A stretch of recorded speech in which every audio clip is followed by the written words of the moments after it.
अच्छा जी, आज हम इम्पेरेटिव सेंटेंसेस के पैसिव वॉइस देखेंगे। तो इम्पेरेटिव सेंटेंसेस बड़े आसान हैं जी। Passive voice of imperative.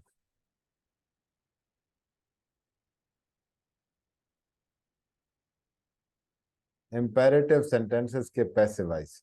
अच्छा जी, इम्पेरेटिव सेंटेंसेस कौन से होते हैं? कोई बता दे जी।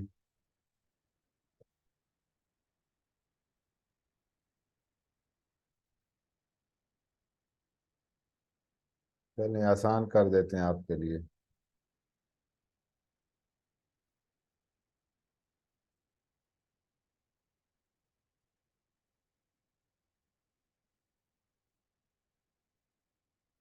मुमताज साहब, पहले बताया जो था टाइप्स ऑफ सेंटेंसेस में imperative sentences.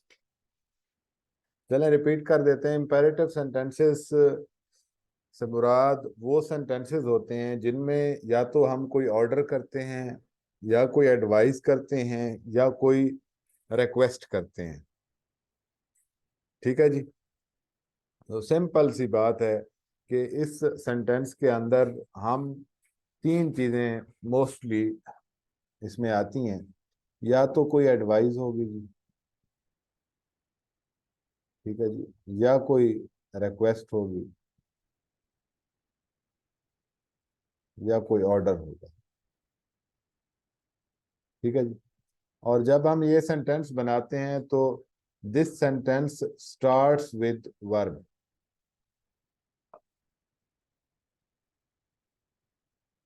Like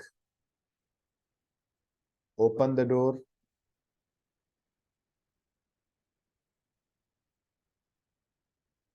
throw the ball,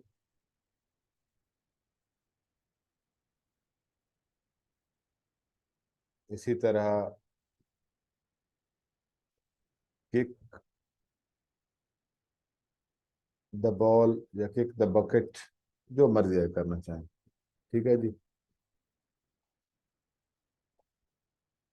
carry it home. ये मुख्तलिफ सेंटेंसेस हैं जो आप कह सकते हैं कि इम्पेरेटिव सेंटेंसेस हैं जी। आप इन सब में देखें,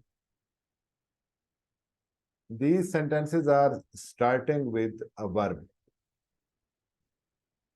ठीक हो गया जी। बस ये आपकी इसकी भी रिवीजन हो गई कि ये देखें, कैरी भी वर्ब है, किक भी वर्ब है, थ्रो भी वर्ब है, ओपन भी वर्ब है। तो ये सारे जो है वर्ब से स्टार्ट होते हैं। अब हम देखते हैं कि हम इनका पैसिव कैसे बनाते हैं जी। पैसिव बेटे इनका बिल्कुल आसान है। थोड़ा सा पेचीदा जरूर है लेकिन बिल्कुल मुश्किल नहीं है। अगर आप कोशिश करेंगे तो इंशाल्लाह आपको ये कभी भी नहीं भूलेगा। इसको हम स्टार्ट करते हैं लेट से। ठीक है जी। स्टार्ट में हम लेट लगाते हैं। ठीक है, लेट के फौरन बाद जो इस फिक्रे का ऑब्जेक्ट होता है ना, वो हम लिखते हैं ऑब्जेक्ट। उसके बाद हम बी इस्तेमाल करते हैं, और फिर वर्ब इस्तेमाल करते हैं, या पास्ट पार्टिसिपल कह लें, थर्ड फॉर्म कह लें। ठीक है जी, वर्ब की तीसरी फॉर्म। ये इसका स्ट्रक्चर है, ये फिक्रा बनाने का तरीका है जी, पैसिव वॉइस का। क्लियर हो गया जी? समझ आ रही है?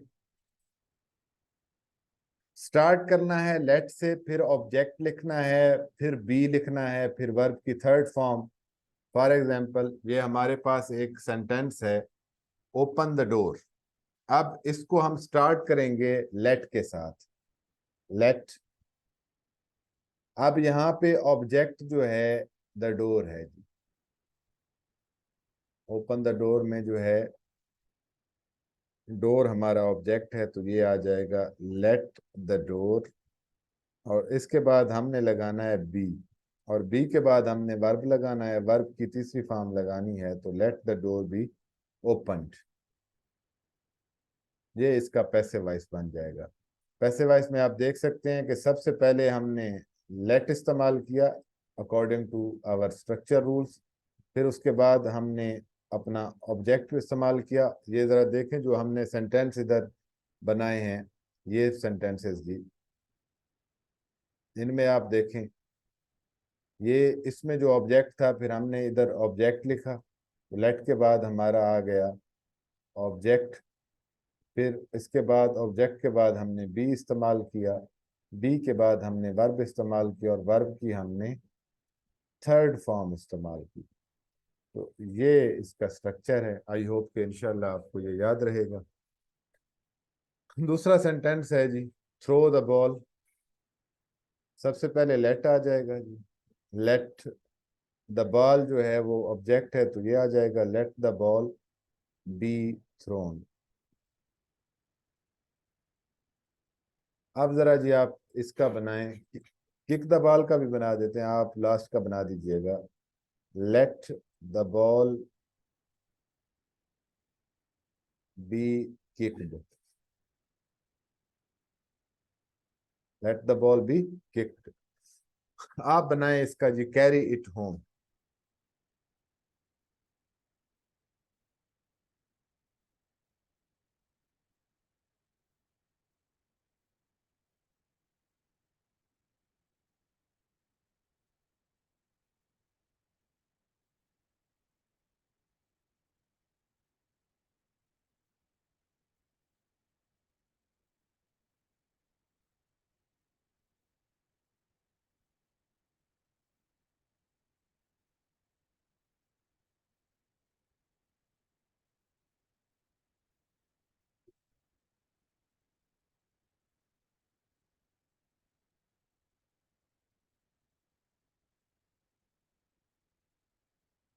जी बिल्कुल, वैसे ठीक है जी।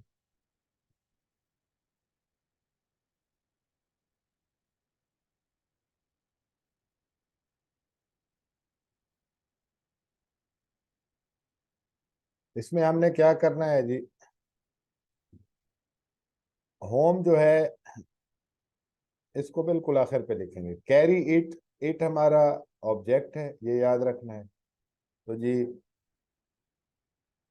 लेट, सबसे पहले लेट आ जाएगा, फिर ऑब्जेक्ट जी लेट इट, और इट के बाद आपने, या ऑब्जेक्ट के बाद बी लगाना है, बी के बाद आपने वर्ब की थर्ड फॉर्म लगानी है जी, let it be carried home.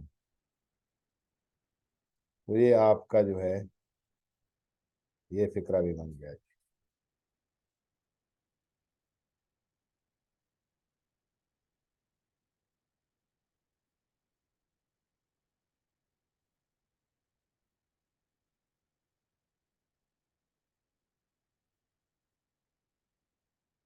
एक और जी आप बनाएं सेंटेंस,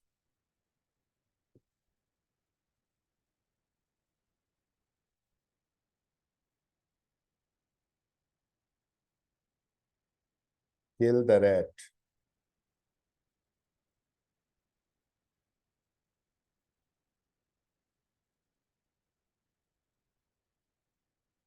प्रेस माई सूट,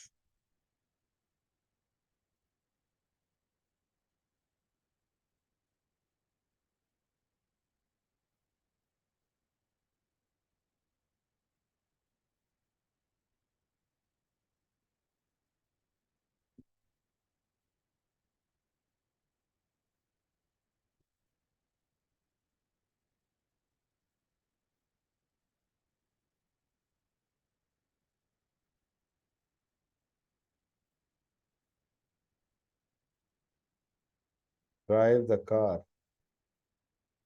इनके बनाए जी जरा, तीनों के।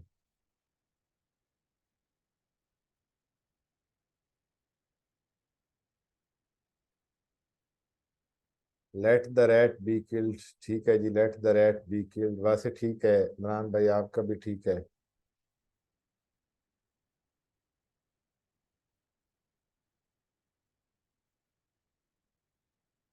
मुमताज भाई आपका भी ठीक है जी।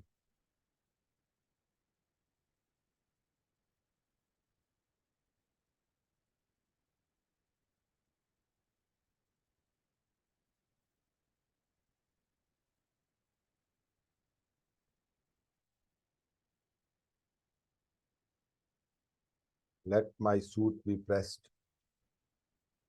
नहीं नहीं, let my suit be, my suit है हमारा ऑब्जेक्ट, तो ऑब्जेक्ट एज इट इज आ जाएगा जी, माई सूट।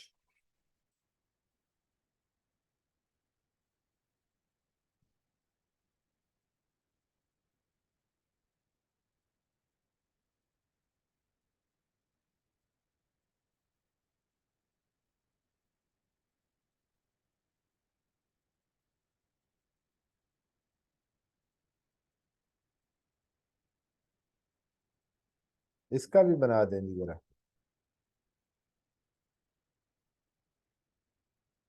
Do it.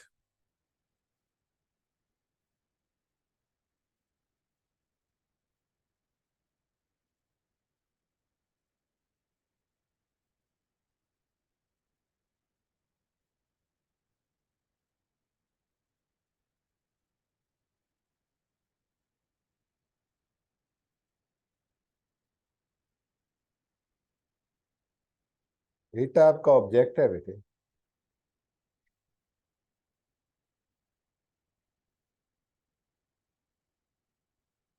वैसे ठीक है, माशाल्लाह, गुड।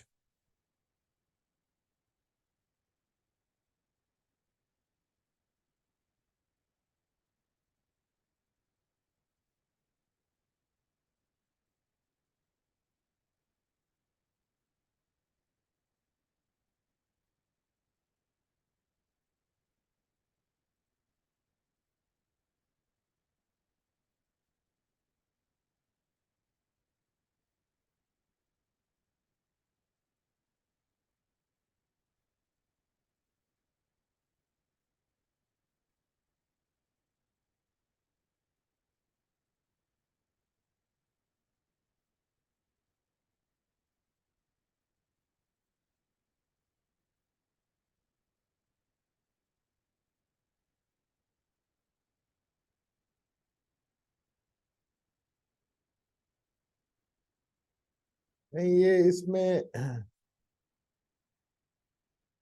इंट्रांजिटिव वाला इतना चक्कर नहीं है इसमें, सिंपली जो है, चले मैं डू इट का बता देता हूँ। इसमें देखे ना, जो हमारे इम्पेरेटिव सेंटेंस होते हैं उनकी जरा नेचर को समझें। इम्पेरेटिव सेंटेंस में एक वर्ब होता है, एक ऑब्जेक्ट होता है। सिंपल सी बात, दो चीजें होती हैं। आपका सब्जेक्ट नहीं होता इसमें, ठीक है। सिंपली आप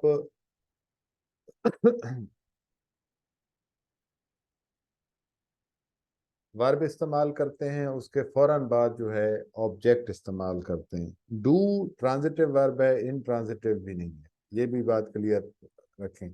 अब डू इट में, ठीक है जी, ये एक मिनट जी, ये डू इट में ये आ गया ना हमारा डू इट। डू हमारा है वर्ब, और इट जो है ये ऑब्जेक्ट है। तो हमारा जो स्ट्रक्चर है, स्ट्रक्चर के रूल्स के मुताबिक हमने सबसे पहले लिखना है लेट। लेट, अब फिर इसके बाद ऑब्जेक्ट आना है, तो लेट इट, इसके बाद बी आ जाएगा और फिर वर्ब आ जाएगा। अब देखें, इसमें हमने सिर्फ ये स्ट्रक्चर याद रखना है कि लेट इस्तेमाल करना है, फिर उसके बाद ऑब्जेक्ट, फिर बी, और फिर जो है वर्ब की थर्ड फॉर्म। अब डू इट, इसमें ना तो कोई इंट्रांजिटिव वर्ब है, डू जो है बेसिकली ट्रांजिटिव वर्ब है, और इसके अलावा स्ट्रक्चर के अकॉर्डिंग इसका पैसिव आराम से बन सकता है, जिस तरह ड्राइव द कार है, ठीक है। अब डू इट से मुराद इसे करो या ये काम करो, इससे ये सेंस बनता है, ठीक है ना। तो ये बड़ा सिंपल सा है। किल द रैट, इसमें देखें जी, ये हमारा ऑब्जेक्ट है, किल हमारा वर्ब है, तो लेट द रैट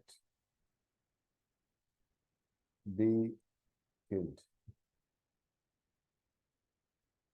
अच्छा जी, let my suit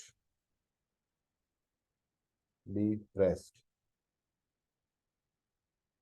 late the car be driven. तो ये बाकी तीन इस तरह से बन जाएंगे जी।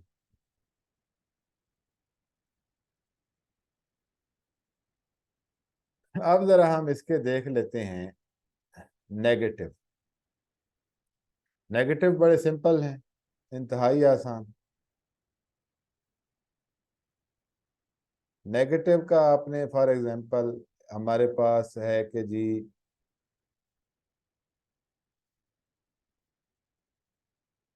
Do not waste your time. अब किस चीज को जाया नहीं करना? यूर टाइम, ये हमारा ऑब्जेक्ट है जी पूरा। ये वर्ब है, तो इसका ये नेगेटिव के लिए है। अब जब हमने नेगेटिव इस्तेमाल करना है तो नेगेटिव में डू इस्तेमाल नहीं करना। ठीक है जी। इसमें हम सिंपली जो है जो स्ट्रक्चर फॉलो करते हैं, लेट, लेट के बाद ऑब्जेक्ट। ठीक है जी। ये पहले हमारा लेट आ जाएगा, फिर ये हमारा ऑब्जेक्ट आ जाएगा। उसके बाद हमने नॉट लगाना है, बाकी उसी तरह जी, बी और वर्ब की थर्ड फॉर्म। ये हमारा स्ट्रक्चर है जी। इस स्ट्रक्चर को हमने फॉलो करना है। For example, let your time not be wasted. Clear है जी।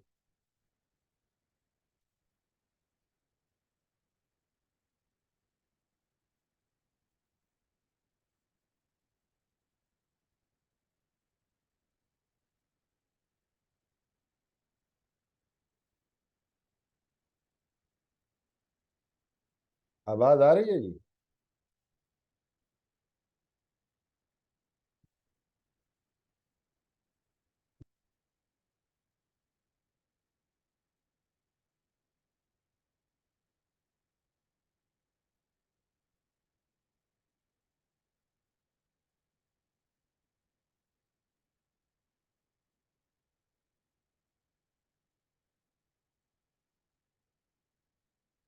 मतलब हमने देखे ना, डू नॉट नेगेटिव बनाने के लिए इस्तेमाल होता है जी प्रेजेंट में। ठीक है।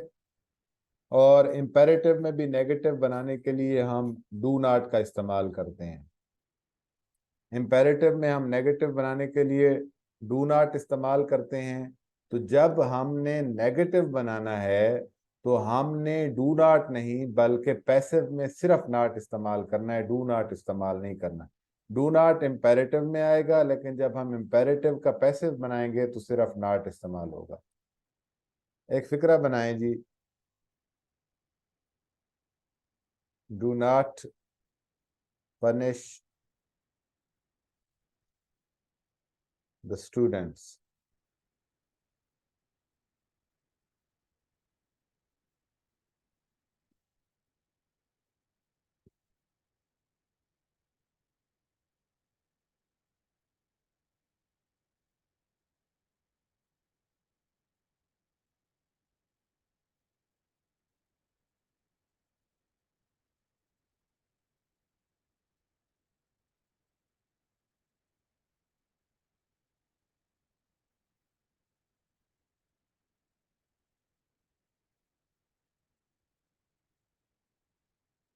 ठीक है जी। Let the students not be punished, let the students not be punished. ठीक हो गया जी, सबका ठीक है माशाल्लाह। अच्छा जी, इनका ना जितने भी हमारे पास ये इम्पेरेटिव के सेंटेंसेस हैं, इनका पैसे वाइज हम एक और तरह से भी बना सकते हैं जी।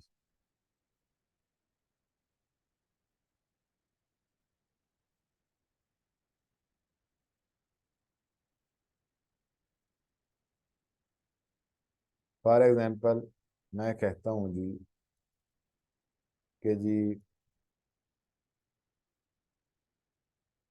लर्न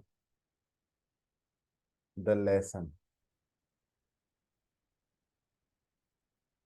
ठीक है। इसका बनाए जरा, पैसिव कैसे बनेगा जी?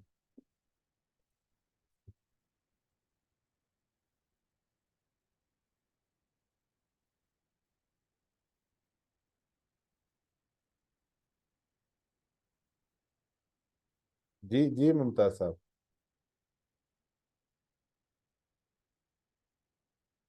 Let the lesson be learned या लेट द लेसन।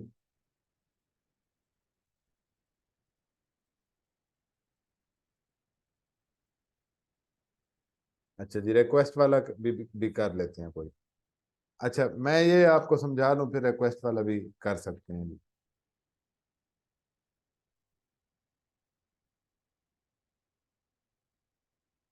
इसमें देखें, अगर हम इसको यू से स्टार्ट करें, ठीक है जी, इसमें वो उसको कह रहा है ना, कुछ कह रहा है या एडवाइस कर रहा है या ऑर्डर कर रहा है। अब मैंने आपको याद होगा कि बताया था कि जो इम्पेरेटिव सेंटेंसेस होते हैं इनमें सब्जेक्ट नहीं होता, ठीक है, या हमें पता नहीं होता कि हम किसको कह रहे हैं। आप देखें ना, लर्न द लेसन, ये जो भी बंदा कह रहा है हुक्म या फिक्रे में, आगे कोई ना कोई बंदा तो होगा जिसको कह रहा है। तो अगर हम सपोज करें कि ये कह रहा है कि यू लर्न द लेसन,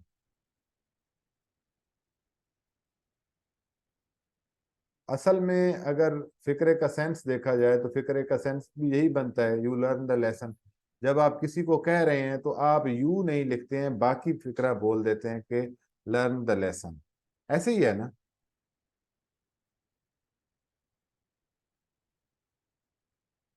समझ आ रही है?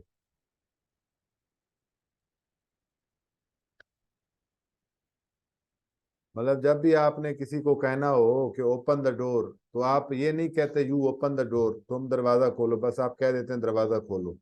उससे मुराद यही है कि आपने उसको यही कहा है। तो सिंपली आप क्या कहते हैं जब आप रिक्वेस्ट करते हैं, तो इससे मुराद ये होगा कि आप कह रहे हैं किसी बंदे को यू आर रिक्वेस्टेड, ठीक है जी, you are asked,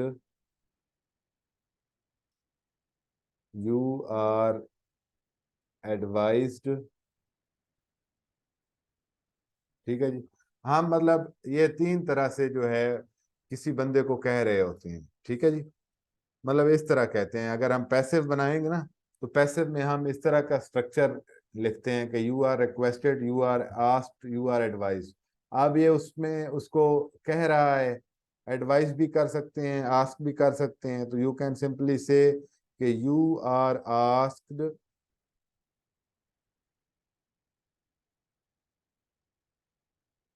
you are asked, इसके बाद आप टू इस्तेमाल करें, ठीक है जी। यू आर आस्क्ड के बाद आप टू इस्तेमाल करें, और जो बात कह रहा है वो लिख दें, तो आपका जो है पैसिव बन जाएगा, you are asked to learn the lesson. ये बेसिकली फोकस के लिए होता है, जब हम एम्फेसिस डालते हैं ना किसी बात पे, तो उसके लिए होता है, ठीक है। इसी तरह अगर आपने किसी को वार्न करना है, तो आप जो है यू आर वार्नड लिखेंगे, ठीक है जी, do not touch the wire, ठीक है। तो you are warned not to touch the wire. तो इस तरह से जो है आप ये फिक्रे बनाते हैं। अब आपने कहा था कि जी रिक्वेस्ट करना, तो रिक्वेस्ट के लिए आप help me, let me be helped, I भी कर सकते हैं, लेट आई बी हेल्प्ड।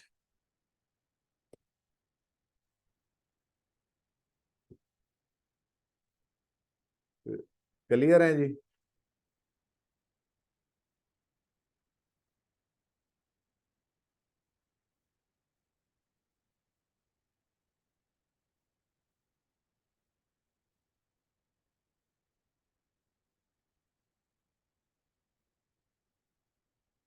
अगर इसका इस तरह करना हो, एम्फेसिस डालने के लिए, you are requested to help me, या you are requested to help, इस तरह से बनेगा जी।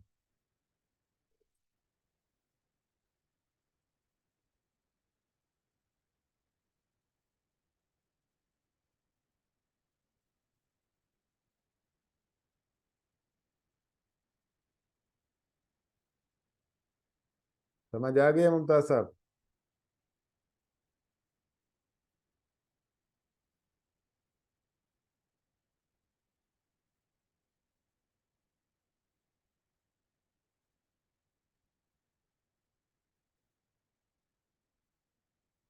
वैसे दूसरी तरह से जब आपने किसी चीज पे फोकस करना हो ना, तो आप फिर पैसे वाइज, मतलब आपने पैसे वाइज में जब ज्यादा फोकस करना है या ज्यादा एम्फेसिस डालना है, वैसे तो जिस तरह मैंने पहले बताया ना, पैसे वाइज फॉर्मली वैसे ही बनते हैं। लेकिन आप किसी बात पे फोकस करना चाहते हैं ना, किसी बात पे ज्यादा फोकस आप करना चाहते हैं, एम्फेसिस डालना चाहते हैं, ठीक है, तो आप फिर ये एक्सप्रेशन भी इस्तेमाल कर सकते हैं। मिसाल के तौर पे आपने किसी को कहना है जी कि लर्न द लेसन, ठीक है, तो जब आपने थोड़ा सा बात पे जोर डालना है तो यू आर, आप कहेंगे उसको कि you are advised to learn the lesson, ठीक है जी। मतलब पैसिव हमने फॉर्म, ये स्पोकन में भी हम यूज कर सकते हैं, वैसे राइटिंग में भी हम यूज कर सकते हैं। मतलब इसका पर्पस सिंपली जो है एम्फेसिस डालना है, जोर डालना है, ताकि अगला बंदा जो है उस पे बात का ज्यादा इन्फ्लुएंस हो। और पैसिव नरेशन में, पैसिव वॉइस के अंदर जब हम बात नरेट कर रहे होते हैं तो पैसिव स्ट्रक्चर जब इस्तेमाल करते हैं तो ये इस्तेमाल करते हैं। जिस तरह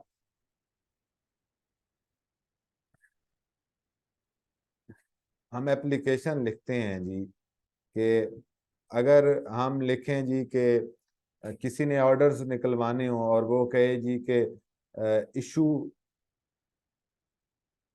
ऑर्डर्स, ठीक है जी, तो ये थोड़ा सा बात, वैसे भी रिक्वेस्ट जब आप कर रहे हैं तो इस तरह करनी भी नहीं चाहिए कि डायरेक्ट आप इम्पेरेटिव सेंटेंस यूज करें। तो मोस्टली मैंने आपको बताया भी था कि इसमें पैसिव यूज किया जाता है, तो फिर हम कहते हैं इट इज रिक्वेस्टेड या यू आर रिक्वेस्टेड, ठीक है जी, इट इज रिक्वेस्टेड।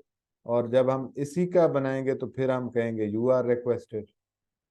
एप्लीकेशन में तो हम इस तरह भी लिखते हैं ना, तो आप इस तरह से इसका इशू ऑर्डर्स का करेंगे you are requested to issue orders. अगर इधर इशू माई ऑर्डर्स होता तो इधर माई आ जाता, अगर सिर्फ ऑर्डर्स है तो फिर इस तरह कर देंगे। अब बेसिकली इसका मकसद क्या है कि आपके पास अगर जिस तरह लर्न द लेसन एक जो है वो सेंटेंस है, और आप उसको पैसे वाइज आपने इस तरह से यूज करना है कि आप एम्फेसिस डालें, तो आप फिक्रे को देखें कि वो उसमें क्या रिक्वेस्ट की गई है, या उसमें ऑर्डर है, उसमें वार्निंग है, या उसमें कोई एडवाइस है। फिर उसके हिसाब से अगर उसमें एडवाइस है तो आप लिखें जी यू आर एडवाइज्ड, ठीक है जी, यू आर एडवाइज्ड। और फिर ये बेसिकली इस तरह का स्ट्रक्चर हम इनडायरेक्ट और डायरेक्ट इनडायरेक्ट में इस्तेमाल करते हैं। जब इम्पेरेटिव के हम इनडायरेक्ट बनाते हैं तो इसी तरह का हम वो करते हैं, यू आर एडवाइज्ड और इसके बाद आप टू इस्तेमाल कर देंगे, और फिर जो बात कही गई है वो वैसे ही लिख देंगे, you are advised to learn the lesson. ये सिर्फ आपने एम्फेसिस डालने के लिए, जब आप कोई दरखास्त लिख रहे हैं, किसी से बात कह रहे हैं। पेपर में जब पैसे वाइज बनाना है तो वो वैसे ही बनाना है जो मैंने आपको पहले बताया है, ठीक है जी। Let the lesson be learned या लर्नड, तो आपने इस तरह से बनाना है। ये सिंपली आपने जब नरेट कर रहे होंगे या कोई बात कह रहे होंगे या किसी को कोई बात समझानी है, कहनी है, और आप फोकस डालना चाहते हैं और you are using the passive form, तो फिर आप इस तरह से इस्तेमाल करेंगे। आप समझ आ गई है जी। स्ट्रक्चरल फार्मूला यही है कि you are advise, you are requested, ये कर दें, ठीक है। बाकी पैसे वाइज वैसे ही बनाना है, जैसे मैंने उसका ऊपर बनाना है, पेपर में जो सेंटेंस आएगा उसका वैसे पैसे बनाना है। ये राइटिंग एक्सप्रेशन में है कि आप इसको इस तरह से भी रिप्लेस कर सकते हैं।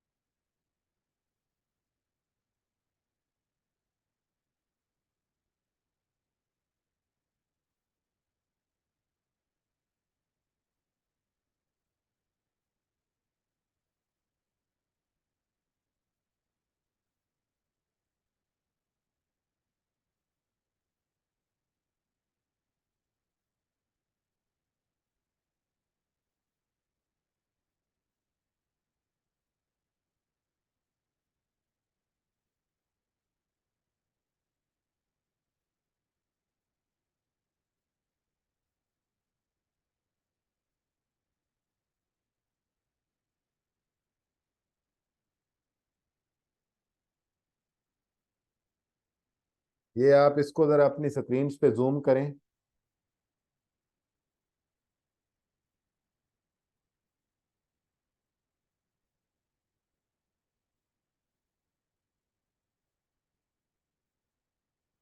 क्वेश्चन नंबर 6 देखें जी।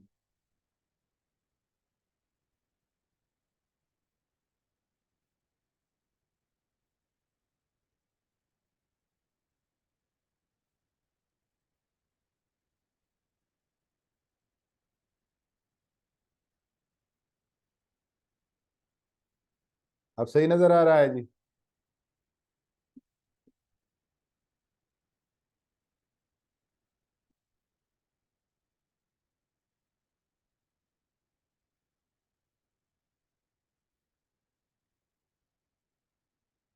इन 7 सेंटेंसेस के पैसिव बनाएं जी।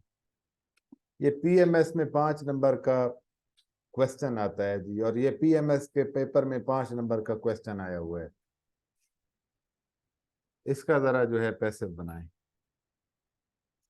ये 7 सेंटेंसेस हैं, 7 के इकट्ठे बना के एक ही मैसेज सेंड करना है, एक एक का नहीं करना जी।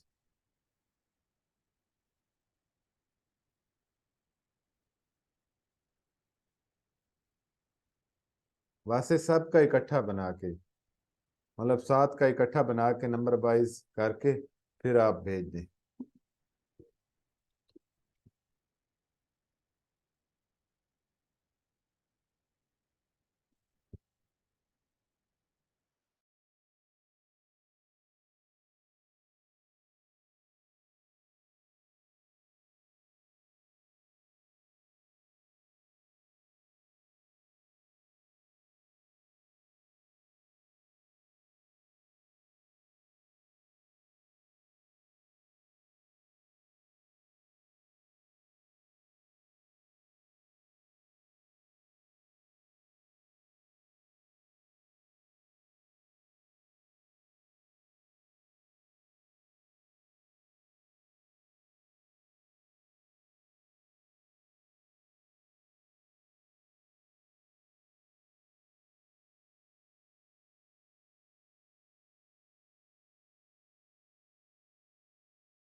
चलें फिर एक एक करके ही भेज दें, कोई मसला नहीं है।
अच्छा जी, the poor always be helped. ठीक है जी, let the poor always be helped, let the poor be helped always. अच्छा, वैसे ये ना ऑलवेज अगर आप बी से पहले लगा दें ना तो ये ज्यादा बेहतर है। ठीक है ना। The mirror was broken by the child. ठीक है जी। The building has been pulled down by them. ठीक है जी। Let my shoes be polished. ठीक है जी। Let the poor always be help. ठीक है। द मिजर, अच्छा द मिरर स्पेलिंग ठीक करें जी, पहले टाइपिंग मिस्टेक है, खैर। The mirror was broken but by the child. ठीक है जी। The building has been pulled down by them. ठीक है जी। The crown was worn by the queen. ठीक है जी। My books have been taken by him. हाँ जी ठीक है। The fault was not confessed by the accused. ठीक है जी। तारिक साहब ठीक है सारे, माशाल्लाह आपके, गुड जी। The building has been pulled down by them, Mumtaz साहब ठीक है। The crown was worn by the queen, वासे ठीक है आपका। मुमताज आपका भी ये सेंटेंस ठीक है।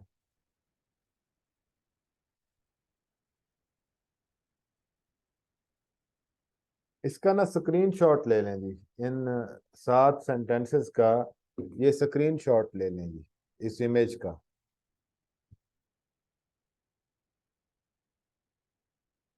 और फिर ये बना के मुझे बेशक उधर सेंड कर दें अगर यहाँ प्रॉब्लम है तो। मेरे ख्याल में अब हो जाएंगे, 2-3 रहते हैं सबके। तो एज अर्ली एज पॉसिबल जी इसको कंप्लीट करें फिर। My books has been taken by him. ठीक है जी।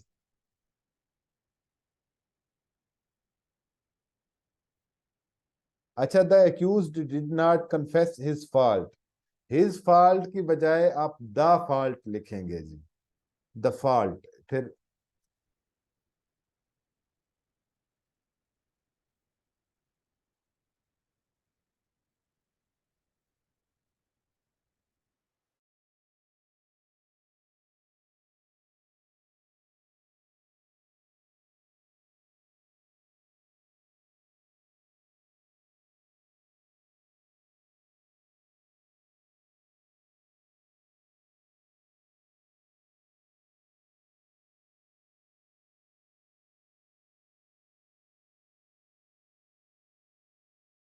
अच्छा इमरान साहब, late my shoes be polished, late the poor be always help. Always की जो पोजीशन है ना, ये वर्ब से पहले लगा दें। ठीक है।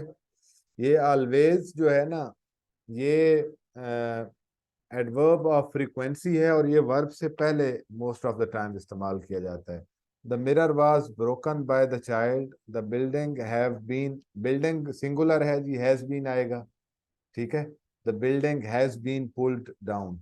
The crown was worn, worn के स्पेलिंग आप ठीक कर दें।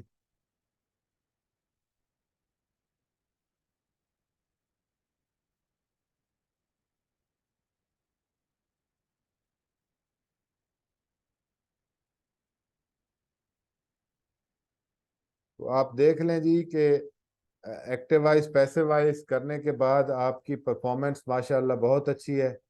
तो the crown was worn, his fault was not confessed by the accused, ये भी ठीक है जी। My book has been taken by him, my book has been, ठीक है जी, ये भी ठीक है। तो आप देख लें जी कि आपने माशाल्लाह कितनी इम्प्रूवमेंट की है जी।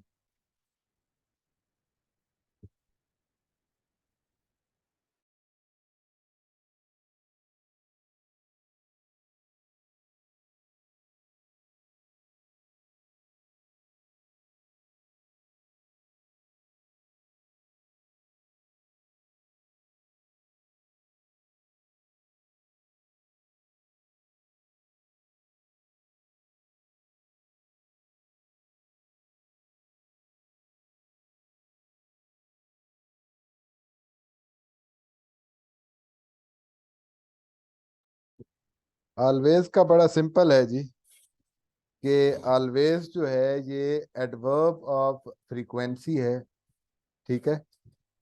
तो कि how frequent a task has been done, या विजिट है, या जो भी चीज है। ठीक है।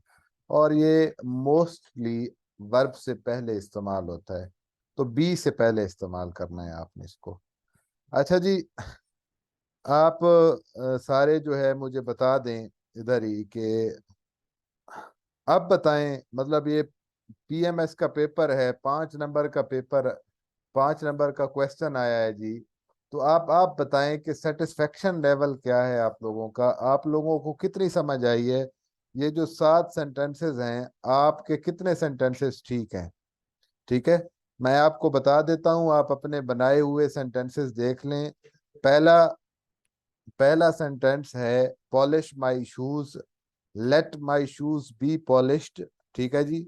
उसके बाद है, always help the poor, late the poor always be helped. The child broke the mirror was, ये पास्ट इंडेफिनेट है, ब्रोक सेकंड फॉर्म इस्तेमाल हुई है, तो इसमें वाज वर है। तो मिरर सिंगुलर है, तो सिंगुलर के बाद वाज आ जाएगा, the mirror was broken by the child. ठीक है जी। इसके बाद they have pulled down the building, present perfect है, तो हैज बीन हैव बीन का स्ट्रक्चर इस्तेमाल होगा। The building has been pulled down by them, they की जगह देम आ जाएगा जब दे का ऑब्जेक्टिव केस इस्तेमाल करेंगे। द क्वीन वोर द क्राउन। ठीक है जी। अब क्राउन जो है इसमें हमारा ऑब्जेक्ट है। The queen worn, sorry, the crown was worn by the queen, crown जो है वो was worn by the queen आ जाएगा। The accused did not confess his fault, इसमें द फॉल्ट कर दें, ज्यादा खूबसूरत स्ट्रक्चर बनेगा।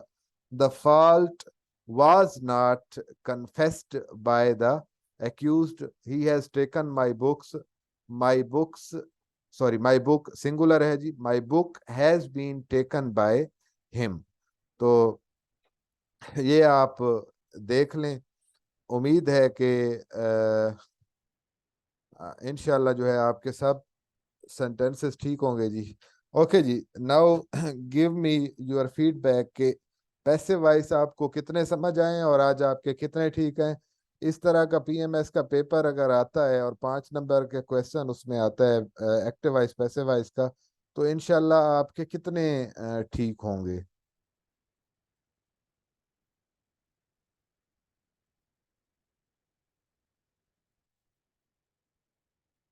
हाँ, बस ये ऑलवेज की पोजीशन या स्पेलिंग ये तो ठीक हो जाते हैं। अच्छा, वासे भाई कौन सा अटेम्प्ट नहीं किया आपने। चले माशाल्लाह जी। बस इनकी इनको ना आपने रिवाइज कर लेना है ना। गोइंग टू वाला है वो मैं कल आपको बता दूंगा, फिर नरेशन स्टार्ट कर देंगे। नरेशन भी इंशाल्लाह इसी तरह होगी जी। हाँ, द एक्यूज्ड वाला बस ठीक है, वो द एक्यूज्ड इसमें सब्जेक्ट है। ठीक है। डिड नॉट कन्फेस, ये पास्ट इंडेफिनेट है, हिज फॉल्ट ये आपका ऑब्जेक्ट है, तो इसमें सिंपल है। बस हिज फॉल्ट की जगह द फॉल्ट कर दें, हिज फॉल्ट भी कर सकते हैं।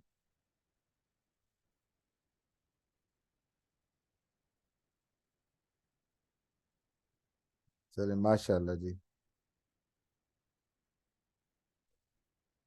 मतलब ये देखे ना कि change the voice of any 5 of the following sentences, मतलब 7 में से 5 करने हैं, तो इट मीन्स कि आपके 5 में से 5 नंबर हैं जी।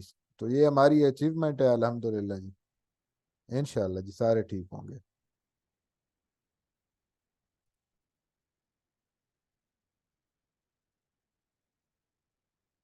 ठीक है जी, बाकी इंशाल्लाह अल्लाह ताला आपको सलामत रखे। कल फिर इंशाल्लाह मिलते हैं।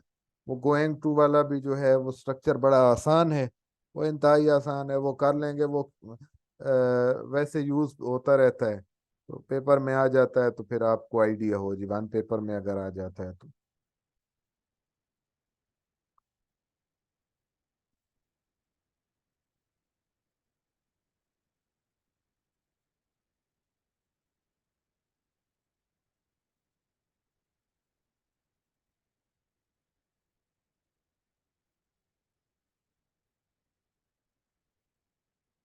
किसी का कोई सवाल है तो पूछ लें, तो फिर क्लास एंड करते हैं।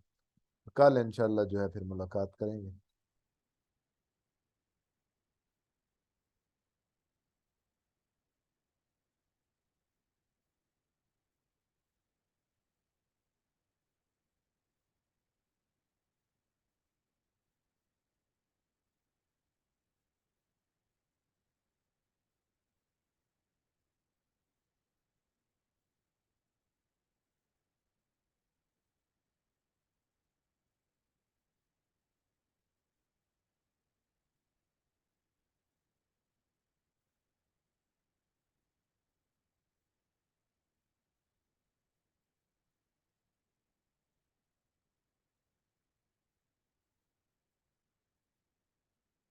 चलें ठीक है जी, अल्लाह ताला खैर करे।